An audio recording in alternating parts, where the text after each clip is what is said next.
حضرت الیاس علیہ السلام کی تاریخ۔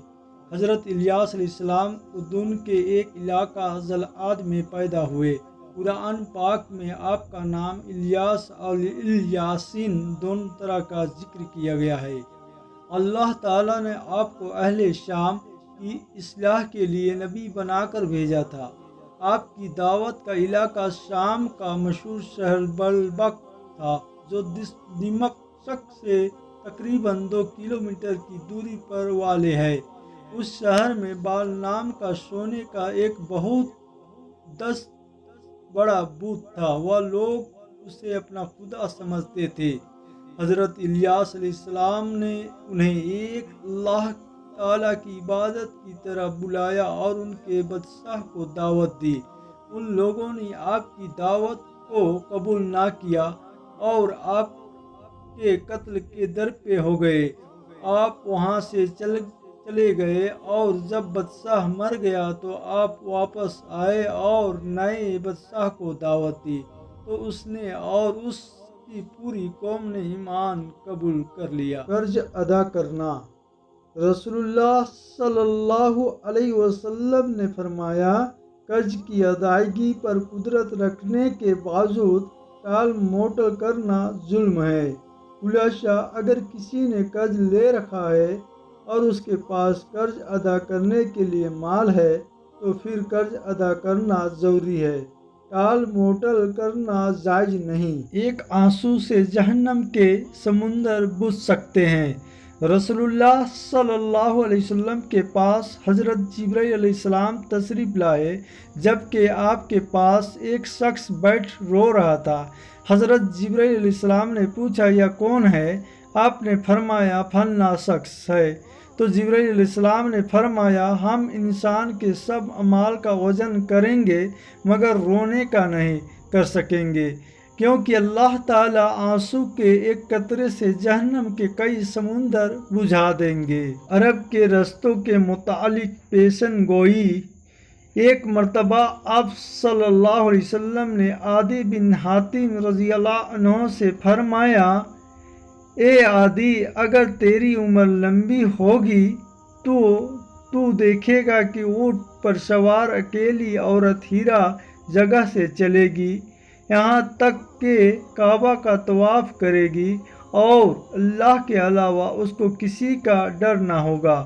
چنانچہ حضرت عدی رضی اللہ عنہ فرماتے ہیں کہ میں نے وہ زمانہ اپنی آنکھوں سے دیکھا کہ ایک عورت ہیرا سے اکیلی اونٹ پر سوار ہو کر آئی اور کعبہ کا طواف کیا، اس کو اللہ کا علاوہ کسی کا ڈر نہ تھا۔ اولاد کا قتل گناہ کبیرہ ہے۔ قرآن میں اللہ تعالیٰ فرماتا ہے، غربت گریب کی ڈر سے اپنی اولاد کو قتل نہ کرو، ہم تم کو بھی رزق دیتے ہیں اور ان کو بھی۔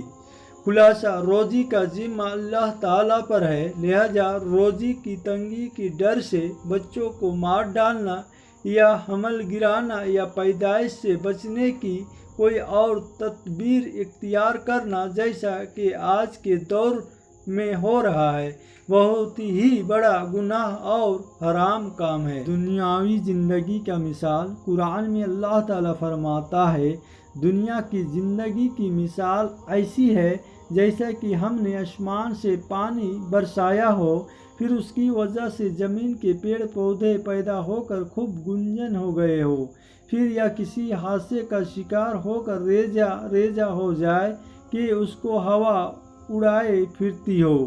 خلاصہ، جس طرح پانی برسنے کی وجہ سے زمین کے پیڑ پودے خوب ہرے بھرے ہو جاتے ہیں، پھر کسی آفت کا شکار ہو کر سب ختم ہو جاتا ہے، اسی طرح دنیاوی زندگی ہے کہ آج سب کچھ موجود ہے اور جب موت آئے گی تو کچھ بھی باقی نہیں رہے گا۔ جگر کی حفاظت کا طریقہ۔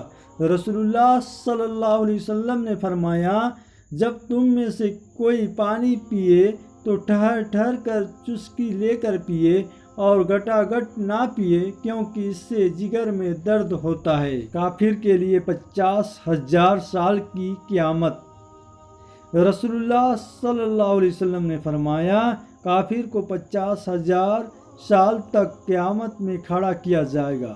جس طرح سے اس نے دنیا میں کوئی اللہ قابل قبول نیک عمل نہیں کیا، اور کافر جہنم کو دیکھ رہا ہوگا اور سمجھ رہا ہوگا کہ وہ 40 سال کی مسافت سے مجھے گھیرنے والی ہے۔ اللہ کے علاوہ کسی اور کی قسم نہ کھاؤ۔